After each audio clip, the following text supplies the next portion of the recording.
Une marche silencieuse pour une cause laissée sans voix. Tous de rouge vêtus, ces manifestants expriment leur indignation devant le viol mortel d'une fillette de 3 ans.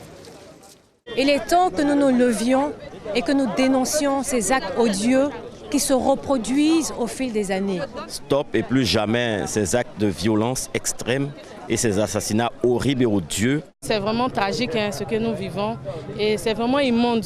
Il faut que toute la société se mobilise pour lutter contre ces crimes-là. Je n'ai même pas de mots, je suis tellement dépassée par les faits. Je n'ai même pas de mots pour m'exprimer. Que ça cesse. Grâce là où tu es, que Dieu te garde. Repose en paix, petit ange. Une semaine plus tôt, nous sommes le dimanche 30 septembre. Une ambulance arrive au CHU de Cocody avec à son bord une fillette sauvagement violée la veille à Boré, non loin de Dimbokro. La victime n'a que 3 ans. Elle est dans un état critique. Il est interdit de filmer. Quelques instants plus tard, nous accédons aux urgences. Sur ce lit est couchée Océane. Une sonde entre ses frêles jambes. Le récit des parents est révoltant. On vient me trouver à 23h pour qu'on aille chercher la petite. Il faut bien que j'aille m'adresser au commissariat. Je suis allé voir les policiers. Et très tôt le matin, pour moi c'est un enlèvement. Très tôt le matin, j'ai fait les 4 compagnies de société de transport à Dimokro. Croyant peut-être voir l'enfant avec le dos d'une dame pour pouvoir dire non, donne-moi mon enfant. Je m'apprêtais pour aller à l'église quand on m'appelle pour me dire non. On a retrouvé la petite en brousse, mais dans un état piteux. Amenez-la. On arrive à l'hôpital, on constate. Vraiment, c'est affreux. Je ne sais pas qui peut faire ça. Je ne sais pas. Aux côtés de la famille, les bénévoles de Premier Secours, BPS, un groupe de volontaires engagés aux côtés des personnes en détresse.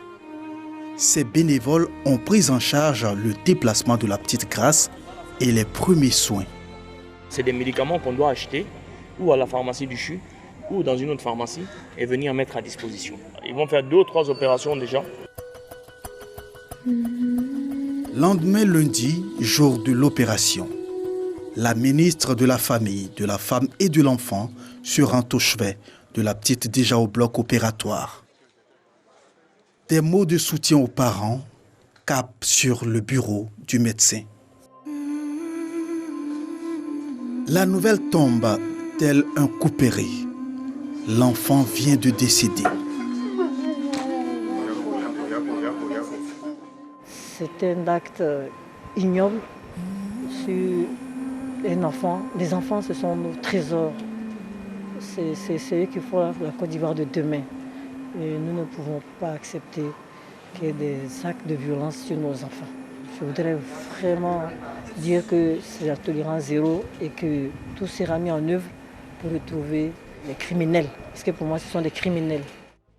Océane devait subir 3 interventions chirurgicales. Elle a fait un arrêt cardiaque au cours de l'opération.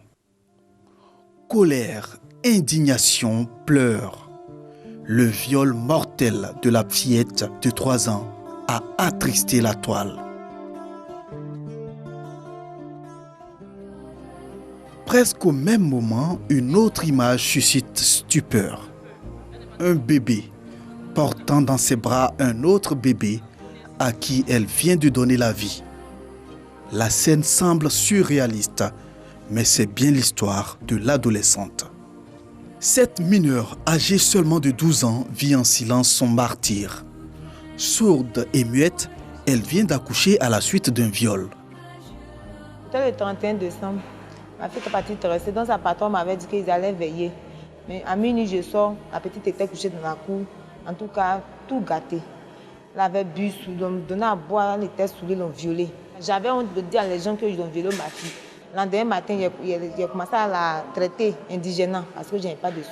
Mais c'est pas que bon, elle allait tomber enceinte. Je me suis occupée d'elle jusqu'à l'accouchement, c'était le mardi à minuit. Minuit, bon, on est parti à Ficro, Pipa fait. On a pris ambulance, on est venu à Tiasalé, du Pipa fait. La petite a frôlé la mort à l'accouchement. Elle est tombée 6 fois dans le coma avant d'être délivrée par césarienne. Aujourd'hui, le combat de cette famille démunie est de faire face aux besoins du bébé, mais également de ceux de l'adolescente. Elle pourra compter sur les bénévoles de premiers secours qui ont fait face aux frais de l'accouchement, mais également sur la première dame Dominique Ouattara. La première dame vient de répondre favorablement à la demande, donc tout de suite on va les envoyer à l'hôpital mère-enfant pour faire un bilan complet de la petite de 12 ans qui a accouché par césarienne et du bébé.